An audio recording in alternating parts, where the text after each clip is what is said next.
So we continue, Pauline, and we ask that you readdress something, because the farce that you have created inside that parliament is becoming beyond a joke, and we as Australians are watching you as a pack of children destroy what is God's estate without any care in the world for it being God's estate.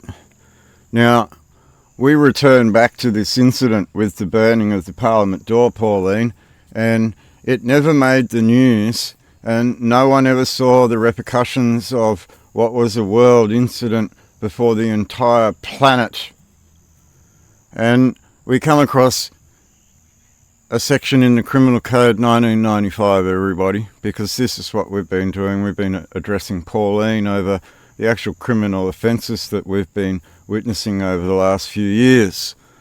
132.8a, damaging Commonwealth property, Pauline. 1. A person commits an offence if A. the person engages in conduct and B. the conduct results in damage to or the destruction of property and C. the property belongs to a Commonwealth entity. Now, more than even a Commonwealth entity, Pauline, that belongs to the Australian Imperial Crown, that belongs to the Commonwealth of Australia Constitution Act under the Australian Imperial Crown handed to us by our forefathers in the United Kingdom of Great Britain and Ireland. So that property belongs to the Commonwealth, not a Commonwealth entity. That property belongs to the Imperial Crown at which you came here to administer. So, regardless, the property of the door of the building belongs to a Commonwealth entity. Imprisonment, 10 years, absolute liability applies to paragraph 1C. Right, so is the old Parliament House a Commonwealth entity at law, Pauline? Because as I've just described, it is the foundational parliamentary building of our forefathers, and you allowed the door to be burnt and no one heard a thing. That should have been worldwide news, as the person responsible was paraded before the entire planet. But you treat this like a mockery, Pauline. So, penalty, imprisonment, 10 years for damaging Commonwealth property. So we get to this legal standing, Pauline. What is a Commonwealth entity? Now, let's just go Accountability Act. I'm doing some Googling now, Pauline. So we do this real time. Accountability Act 2013. Right, this is how quick it is for you to be able to repeat what I've done. Public Performance and Accountability Act 2013. Let's go down this act. We're just waiting for our slow internet here. And then, so we'll scroll down this act, and I'm just going to scroll past the index here, Pauline, because I know what I'm looking for. And we'll go down to section 10. We're getting there. There's a lot of stuff here. Division 2, core provisions for this chapter. 10. Commonwealth entities. 1. A Commonwealth entity is A. a department of the state, or B. a parliamentary department, or C. a listed entity, or D. a body corporate that is established by a law of the Commonwealth, or E. a body corporate that I. is established under a law of the Commonwealth, bracket, other than Commonwealth Company, bracket, and 2. is described by an act of the rules to be a Commonwealth entity. Now here's the interesting part, Pauline, because what have they done with all the housing in the Futures Fund? Hey, what did they do?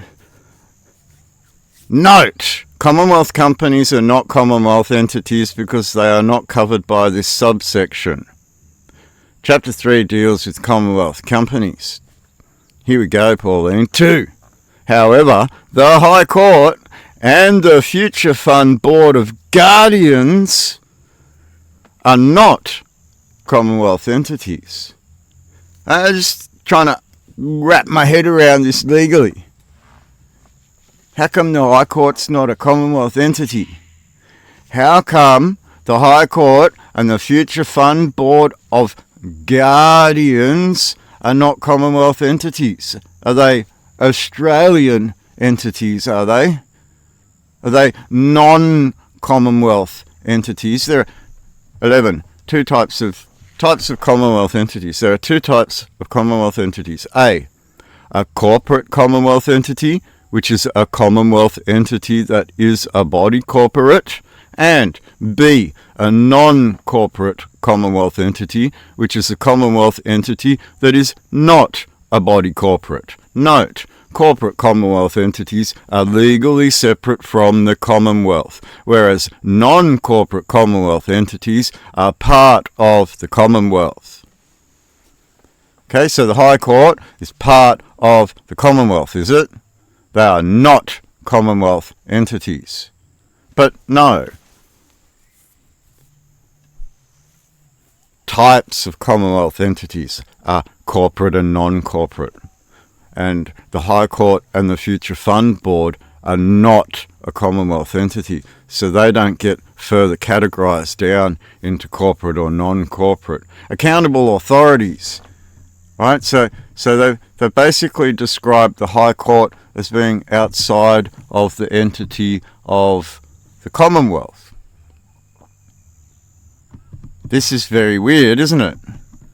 The Accountability Act, 2013. I don't even understand why this act even exists, Pauline. I don't understand how you've come to the point where you need to keep yourselves accountable when I'm already pointing out that the law should have done that in the first place, but you skirted around the law to be able to be negligent, to have an Accountability Act brought upon you because you are that incompetent and negligent? Is that the kind of guise of this act? Because Nanny said to you, you're incompetent and negligent, we kind of need to lay down some kind of guidelines to make you accountable? And then we'll define what a non-Commonwealth entity is, and then we'll split the accountability up. We'll make these people not accountable and we'll make these people accountable. Duty to govern the Commonwealth entity. But the High Court's a non-Commonwealth entity, so how do you judge or govern the High Court under the Constitution? You need to clarify these things before the people, Pauline. This is crunch time. I keep saying crunch time because the reality of the fact is that people are now asking questions about your whole duty in that Parliament and who you serve and why you would serve a foreign power in this land given the history of this land, and why you would allow Aborigine to lie inside our Parliament, right, and undermine our Constitution, of which they're not even supposed to be party to. I don't understand how Elbow thinks he can walk in the door and change the Constitution for a bunch of minority populations that were allowed into it. It's like allowing a minority to undermine the principle of a company, Elbow. Now, if you owned big company, let's say you own Microsoft, right, Elbow, because you sat down with that Bill Gates treasonous person, and just say you own a company like Microsoft. Do you think Bill Gates is going to let the letters department run his company? You think Bill Gates is going to let the letters department even edit the constitution of the company, Elbow? Do you think that Microsoft as a whole, are you going to accept that the letters department has power over the engineers and the lawyers and all the other people of intelligence? This is what your woke world allowed, Elbow. And we've had enough of it, and at law, it stops. Right? 19, duty to keep responsible minister and finance minister informed. Now, you've been raping the Commonwealth, you've been putting it into further debt, you've been providing it with the lapse of luxury that it could never afford, because that's what you do. You undermine countries, and then you bring US partners in to come and rehabilitate those countries. Now, I'm going to make direct accusation of you, Governor General, that you just did this in Ukraine on behalf of BlackRock and Vanguard. You, a military power, just acted on behalf of two corporate interests so that they could take on rehabilitation funds on behalf of the IMF in Ukraine. And you set the world up in a way so that if anybody stands up to you legally, you stomp them down. And the unfortunate problem for you, Governor General, is that you committed war crimes this time. You actually overstepped the mark while you were playing your war games. And this is the stupid mistake you made. Because you only did this in the last 10 years. The world could have kept going at your behest if you didn't create the war crimes that you created in the last 10 years, including the Brereton Report. Okay? It's your own fault. You overstepped the mark. You put yourselves into a Nuremberg sort of class action that's coming for you. You disobeyed God. You disobeyed the laws laid down by the international world. These are your problems now, Governor General. And I'm talking current and former, as we've already explained.